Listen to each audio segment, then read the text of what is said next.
Bonjour Laurent Nunez Bonjour. et bienvenue à la grande interview sur CNews et Europe 1. Vous êtes le préfet de police de Paris. Il y a beaucoup de sujets à vous soumettre. Nous parlerons dans quelques instants du coup de filet dans le cadre de l'enquête sur les attaques de prison. Mais tout d'abord, monsieur Nunez, on l'a appris ce matin, fin de traque. Le procureur d'Alès a donc annoncé que le suspect dans le meurtre du fidèle musulman Aboubacar Cissé s'est rendu de lui-même dans un commissariat hier en Italie. Il a été placé en garde à vue avant son rapatriement en France. Il avait menacé de réitérer son geste après avoir sauvagement donc tué dans le Gard. Quelle est votre première réaction ce matin après son arrestation? D'abord, c'est une réaction, je pense, comme beaucoup de Français, et comme beaucoup d'ailleurs de nos compatriotes musulmans aussi, puisque cet acte a semé un émoi certain, un sentiment de soulagement, évidemment. Et comme l'a dit le ministre d'État hier, il était traqué, il se savait traqué. Énormément de policiers et de gendarmes ont été mobilisés dans cette enquête. Et donc voilà, il s'est rendu en Italie. Et donc voilà, c'est un soulagement. Et maintenant, évidemment, il devra répondre de son acte. Le ministère et le ministre de l'Intérieur a demandé, Monsieur Nunez, après ce meurtre, une surveillance renforcée de tous les lieux de culte en France, en particulier aussi dans la capitale, en région Île-de-France. Est-ce que cette surveillance, malgré tout, reste renforcée et maintenue à l'heure actuelle? Oui, bien sûr. Le ministre a adressé un télégramme hier à l'ensemble des préfets, hein, dont le préfet de police, évidemment. Mais vous savez, la protection des lieux de culte, des lieux confessionnels, des écoles confessionnelles, quelle que soit la religion, ça a toujours été une priorité pour nous. Le ministre nous a demandé hier de faire encore plus. Donc, effectivement, ça s'est concrètement traduit par un renforcement des rondes, des patrouilles aux abords des lieux de culte musulmans. Je dis bien un renforcement, puisque ces patrouilles sont permanentes pour tous les lieux de culte. La protection des religions en France, ça reste une de nos priorités. Donc on a renforcé notre dispositif et surtout, il nous a été demandé de prendre contact avec les responsables de ces lieux de culte pour connaître, voir avec eux quels sont les moments où la fréquentation est plus importante, examiner quels modes de sécurisation supplémentaires pourraient être mis en place, donner des conseils aussi aux responsables des lieux de culte sur une sécurisation passive de leur lieu de culte ou de l'école confessionnelle. Voilà, donc tout ça se met en place. En tout cas, on a reçu une instruction dès hier. On a renforcé notre surveillance par rapport à ce que nous faisons d'habitude. Et nous le faisons pour tous les cultes. Et Laurent Nunez, hier, à l'appel de la France Insoumise, il y a eu aussi un rassemblement contre l'islamophobie. C'est ainsi qu'il a été intitulé ce rassemblement, Place de la République à Paris. Un rassemblement qui devait rendre hommage, bien sûr, à la mémoire de ce fidèle musulman et qui a fini en tribune violente avec les propos d'un assistant parlementaire de LFI, et ce n'est pas la première fois, Richie Thibault, qui a appelé à la formation de brigades d'autodéfense populaire contre l'islamophobie. Le ministère de l'Intérieur a saisi la justice et ce même individu qui avait déjà appelé à déborder le dispositif du 1er mai, vous avez réagi en appelant à la justice de réagir justement. Comment vous interprétez ce énième appel de sa part? D'abord la manifestation d'hier, donc était une manifestation spontanée dont j'avais été informé comme préfet de police par un député de la France Insoumise. Donc c'était une manifestation quelque part, je dirais, non pas autorisée, mais que nous avions laissé se dérouler compte tenu de l'émoi qu'il y avait évidemment tout à fait compréhensible au sein de la communauté musulmane avec l'acte qui s'est déroulé, l'acte odieux qui s'est déroulé dans le Gard. Mais effectivement, cette manifestation, on a pu entendre d'autres types de propos que des propos de compassion, de soutien à la famille de la victime. À l'insurrection, à la sécession. On a eu beaucoup de propos qui étaient aussi des propos pro-palestiniens. Voilà, la manifestation a un peu été détournée de son objet. Et il y a eu au sein de ça, de tout cela, effectivement, le nouvel appel de Richie Thibault. Il avait déjà appelé à l'insurrection, à la quasi-insurrection pour le 1er mai. C'est pour ça d'ailleurs que j'ai saisi la justice. Je comprends d'ailleurs de sa propre communication, puisqu'il a publié il y a quelques jours un communiqué de presse en disant qu'il allait être convoqué. Donc je comprends que ma saisine de la justice a été suivie des faits. Puis évidemment, et le ministre, on l'a évoqué avec le ministre d'État, on ne va pas laisser passer les propos d'hier, qui sont des propos qui en appellent à la constitution quasiment de groupes de combat, donc de bandes de milices d'autodéfense. Ce sont des propos qui se démarquent totalement de la police, de la justice, qui sont vus à ses yeux comme n'étant pas capables de protéger les musulmans en France, ce qui est évidemment complètement faux. Nous protégeons tous les cultes et on y met beaucoup d'engagement, beaucoup de détermination. Et donc Mais comment il peut encore tenir ce genre de propos, monsieur Nunez? En attendant que la justice tranche, quand même, cet individu, cet assistant parlementaire peut encore continuer à manifester ou ou en tous les cas à tenir peut-être dans les prochains jours de tels propos? Ah ben écoutez, nous sommes dans un état de droit, nous saisissons la justice, il est assez régulièrement convoqué, et on va évidemment continuer à saisir la justice chaque fois que sont tenus ce type de propos qui sont assez inadmissibles, c'est inacceptable. Vous savez, c'est quasiment un appel à l'insurrection. Voilà, donc la justice, il est convoqué. J'espère qu'il le sera suite aux propos d'hier. En tout cas, on va tout faire pour que ce soit le cas, c'est-à-dire qu'on va saisir la justice, et c'est la justice qui rendra sa décision. Évidemment, moi le premier, très respectueux de l'état de droit, mais voilà, cet individu est quelqu'un que l'on voit toujours dans les manifestations, qui est aux premières loges pour créer le désordre. Et c'est pour ça qu'il y a une police républicaine qui met un terme à ces désordres. Vous dites police républicaine parce que très souvent, les slogans tenus par lui-même et d'autres, justement, attaquent la police et la qualifient de raciste, entre guillemets, et d'islamophobe. Et au cours de ce même rassemblement, Laurent Nunez, Jean-Luc Mélenchon a estimé que Bruno Retailleau alimentait un climat islamophobe par ses déclarations, par ses propos, notamment quand il avait lancé lors d'une réunion en bas le voile. Que pensez-vous, là encore, de la déclaration du leader des Insoumis, Jean-Luc Mélenchon, à l'endroit du ministre de l'Intérieur? Non, moi, je n'ai pas à faire de commentaires de propos tenus par un responsable politique. Pardonnez-moi, sauf qu'on sait que quand on traite quelqu'un d'islamophobe dans notre pays, à quoi ça peut aboutir, malheureusement. Voilà, je ne vais pas faire de commentaires sur les déclarations d'un responsable politique.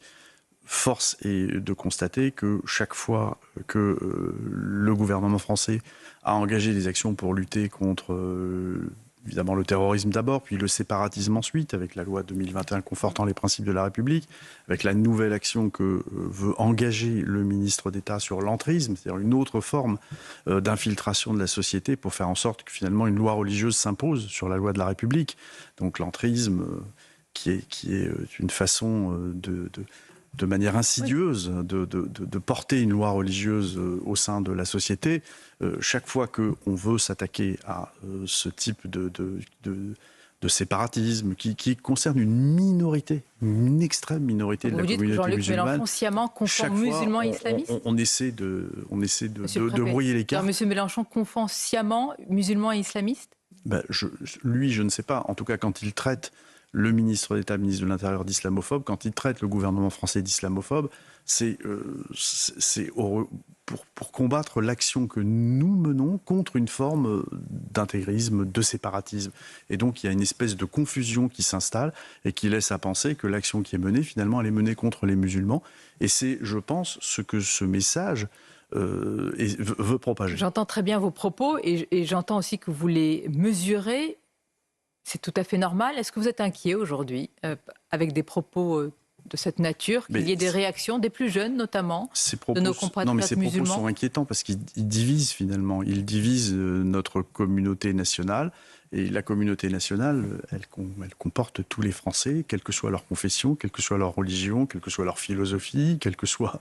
Voilà, donc, et ces propos divisent parce qu'ils laissent à penser que finalement, le gouvernement français, la France, serait hostile à nos compatriotes musulmans. Ils ont déjà un impact, ces propos, aujourd'hui, dans certains territoires, auprès d'une certaine population? Heureusement, cet impact est très limité. Je veux dire, franchement, heureusement, cet impact est très limité. Une très grande majorité de nos compatriotes soutiennent l'action qui est menée par le gouvernement, par le ministre d'État, et qui vise à s'en prendre très clairement à ceux qui veulent imposer des lois religieuses aux lois de la République. Avec un manifeste qui sera publié cette semaine. Et nos compatriotes sont très majoritairement favorables. Mais quand on utilise le terme islamophobe, il y a aussi ça derrière. C'est-à-dire qu'on essaie de laisser à penser qu'une action républicaine menée dans le cadre des lois de la République pourrait être islamophobe, alors que c'est tout le contraire. Est-il connoté idéologiquement, Monsieur Nunez? Est-ce que vous parlez d'un acte islamophobe ou d'un acte anti-musulman?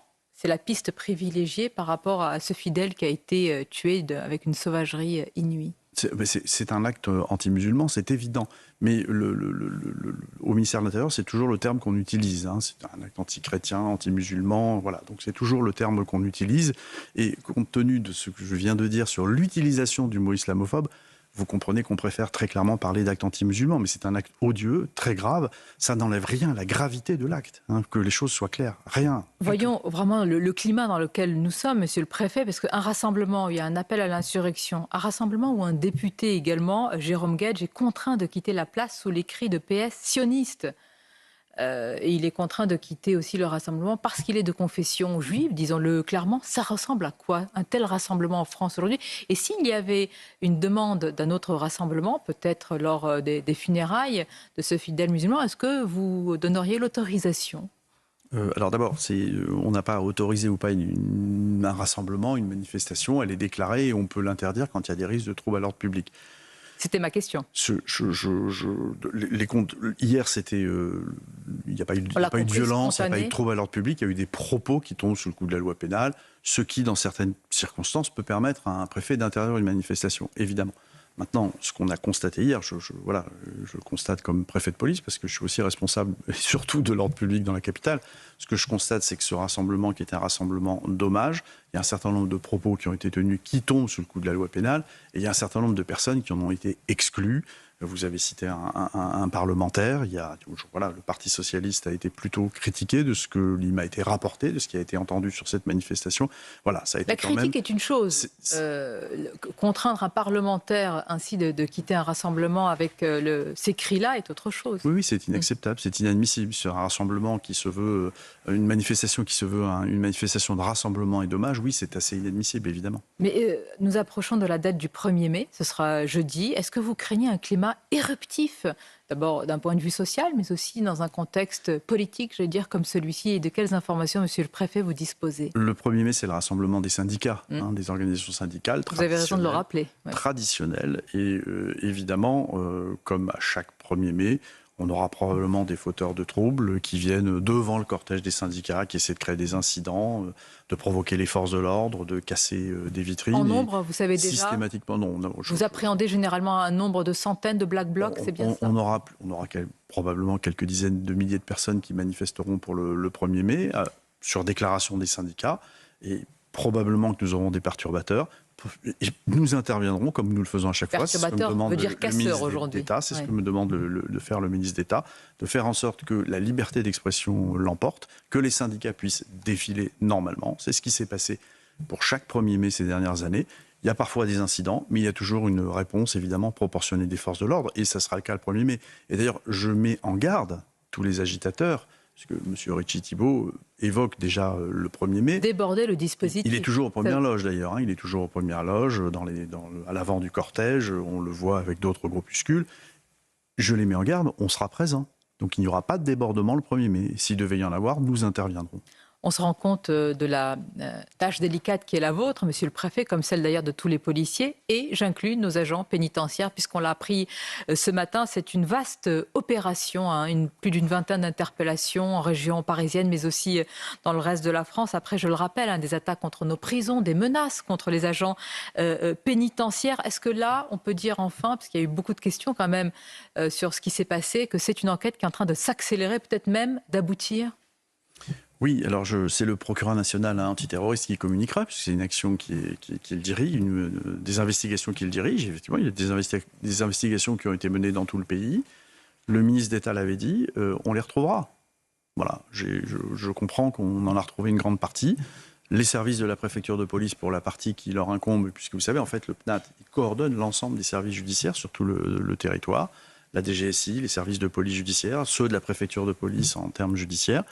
Les miens ont concouru évidemment à cette action, et dans ce type d'opération, il est habituel effectivement qu'on déclenche des opérations d'interpellation coordonnées au même moment. C'est ce qui s'est passé ce matin. Je comprends que vous parlez d'un vaste coup de filet.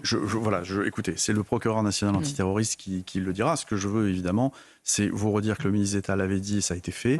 Et d'autre part, il avait dit aussi que la piste privilégiée, pardonnez-moi, c'était celle des narcotrafiquants. C'est aussi absolument ce que vous privilégiez, les informations dont vous disposez? Oui, ça reste manifestement une action qui vise à répondre à une volonté forte du gouvernement, au travers les mesures de renforcement carcéral qui sont annoncées par le garde des Sceaux, au travers la loi de narcotrafic portée, c'est une proposition de loi, mais le ministre d'État a proposé un certain nombre de mesures fortes qui visent à renforcer l'organisation de la lutte contre le narcotrafic, qui donne des moyens supplémentaires d'investigation aux services de police et de gendarmerie pour lutter contre le trafic.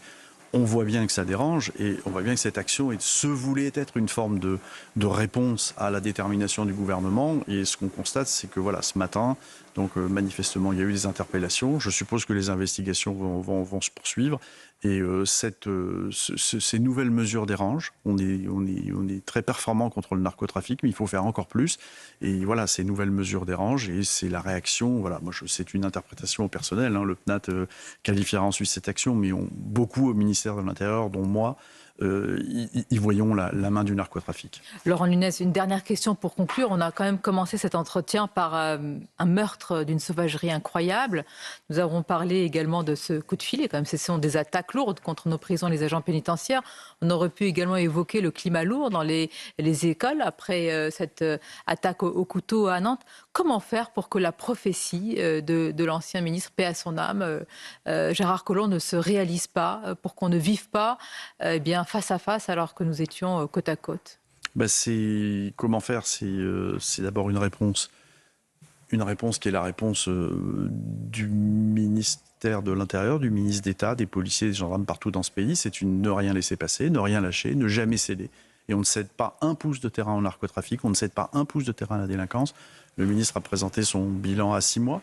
La délinquance baisse partout dans le pays, également sur l'agglomération parisienne. Il faut continuer, il faut ne rien lâcher.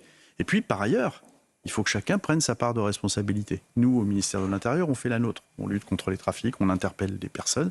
Mais quand on voit la violence qui monte chez les jeunes et qui inquiète, on voit bien qu'il faut aussi que d'autres acteurs s'impliquent. Lesquels? Il y a évidemment les parents, il y a évidemment la justice, dont on attend beaucoup. La justice des mineurs, c'est important. Quand vous avez des jeunes mineurs de 14-15 ans qui commettent des actes graves, il faut que la réponse pénale elle soit immédiate. De Matisse, hein, c'était il y a un an. Bien sûr, il faut que la réponse soit immédiate. Il y a effectivement un certain nombre de drames qui se sont déroulés, dont les auteurs étaient mineurs, étaient déjà connus. Voilà, il faut une justice qui réponde rapidement. Il faut des parents qui soient présents. Il faut des associations qui soient présentes. Nous, à l'intérieur, on fait notre part de job sous l'autorité du ministre d'État et on va continuer à le faire et on obtient des résultats et on va continuer à obtenir des résultats. Merci Laurent Nunez. C'était votre grande interview ce matin. Je vous souhaite une bonne journée. Je vous dis à bientôt. Merci beaucoup.